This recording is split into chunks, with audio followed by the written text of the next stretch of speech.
The year is 2025. The sirens have faded, but the virus has not left. It has evolved, and so has its relationship with us. We are no longer in a pandemic panic, but in a state of persistent biological negotiation. The symptoms you hear about now, the razor throat, the lingering fatigue, are not the same as 2020. They are the signatures of a virus that has learned to live among us.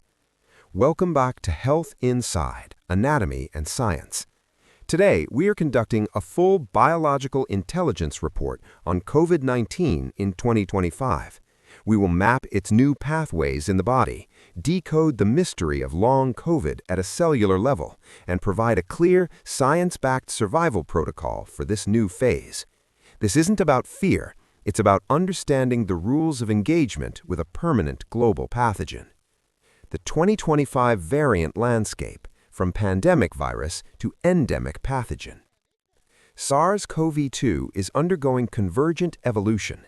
Independent lineages are evolving similar mutations to optimize for two things: immune evasion and upper respiratory tract tropism. Variants like the descendant of JN.1 and beyond are less about sheer lethality and more about transmissibility. The spike protein's binding affinity has shifted subtly, making initial infection of the nose and throat more efficient, while potentially reducing deep lung invasion. This is why the razor blade sore throat has become a hallmark. It's a sign of intense viral replication in the pharyngeal region. However, this does not mean the virus is just a cold. For the vulnerable, the immunocompromised, the elderly, those with underlying cardiopulmonary disease, the virus still retains the ability to cause severe lower respiratory disease. The game has changed, but the stakes for some remain critically high. The 2025 symptom profile, a systems biology breakdown. Let's move beyond the list and understand the why behind each 2025 symptom. The razor blade sore throat. This is inflammation on a cellular war scale. The virus targets epithelial cells in the throat, triggering a localized cytokine storm. Bradykinin, a potent inflammatory peptide, increases vascular permeability, causing severe swelling and pain. It's not just a sore throat, it's acute laryngopharyngeal tissue damage. Persistent dry cough. This is often neurogenic. The virus damages the epithelial lining, exposing C-fiber nerve endings. A single breath can trigger a violent cough reflex long after active infection has cleared, a condition known as post-viral cough hypersensitivity syndrome. Sensory disruption, taste/smell, parosmia. While less common, its mechanism is now better understood. The virus doesn't just infect the olfactory support cells, it can trigger an autoimmune-like attack on the olfactory neurons themselves. The recovery often involves miswiring, leading to parosmia, where pleasant smells become foul, such as coffee smelling like gasoline. Gastrointestinal dominance. With increased gut tropism in some variants, the virus binds to ACE2 receptors abundant in the intestinal epithelium. This causes direct viral enteritis, leading to nausea, vomiting, and diarrhea, and may alter the gut microbiome long-term, a potential contributor to long COVID. Fatigue and malaise. This is systemic inflammation. Pro-inflammatory cytokines like IL-6 and TNF-alpha cross the blood-brain barrier, acting on the hypothalamus and brainstem, fundamentally altering your perception of energy and well-being. This is your brain's sickness behavior response amplified. Long COVID 2025, the persistent shadow, a mechanistic deep dive. This is the critical frontier. Long COVID is not one condition, but a multi-system neuroimmune syndrome. We're moving from describing symptoms to identifying biomarkers and mechanisms. Viral persistence and immune dysregulation. Fragments of viral RNA or protein, the viral ghost, persist in immune-privileged sites like the gut, nervous tissue, or vascular endothelium. This creates a chronic, low-grade antigenic stimulus, exhausting T cells and leading to a state of chronic immune activation. Microclot pathology. Researchers are identifying amyloid fibrin microclots in the blood of long COVID patients. These are not normal clots. They are resistant to fibrinolysis, the body's natural clot-breaking process. They clog capillaries, creating microscopic ischemia or oxygen deprivation in muscles, nerves, and the brain.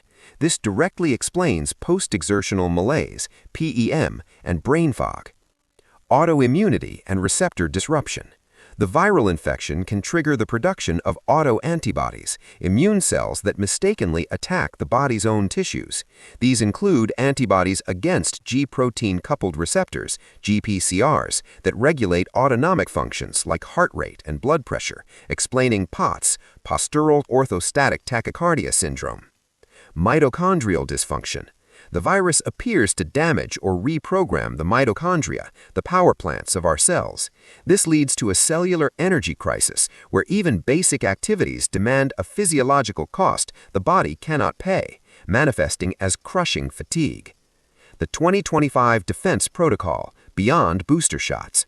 Our strategy must evolve with the virus. Vaccination 2025. The vaccines are now updated annually, like the flu shot, targeting the predominant Omicron lineage variants. Their primary goal has shifted from preventing infection to sustaining high-level immunological memory. They're a training course for your T cells and B cells, ensuring that if infected, your body mounts a swift, organized defense, preventing viral deep tissue invasion and severe disease. Therapeutic arsenal. Paxlovid, nirmatrelvir, ritonavir remains a cornerstone for high-risk individuals, but its window is critical, within 5 days of symptom onset. Newer, broader-spectrum antivirals are in trials. For long COVID, treatment is mechanistic. Triple anticoagulant therapy for microclots, beta blockers for POTS, and graded exercise therapy, GET, is being replaced by pacing and energy conservation strategies to avoid post-exertional crashes. The Swiss cheese model of prevention. No single layer is perfect. Stack them. Vaccination plus strategic masking, N95, KN95 in high-risk settings, plus air filtration, HEPA, plus rapid testing before gatherings. This multi-layered defense significantly reduces the probability of infection and reinfection, which is crucial as each infection carries a long COVID risk. The new triage, when to sound the alarm. In 2025, discerning COVID from flu or RSV is clinically vital. Testing is non-negotiable, but certain signs indicate systems are failing. Chest pain or pressure, this could be myocarditis, heart muscle inflammation, or pulmonary embolism, blood clot in the lung, both COVID-associated complications. Silent hypoxia.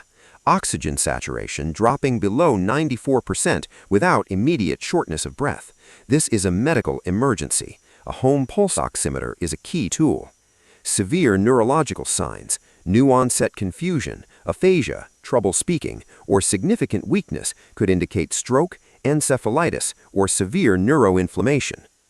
COVID-19 in 2025 represents a complex chronic negotiation between a clever virus and a resilient but scarred global population.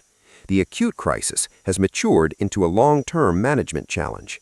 The path forward is built not on panic, but on precision, precise understanding, precise testing, and precise layered protection. If this 2025 intelligence report gave you a clearer map of our current reality, please give this video a thumbs up.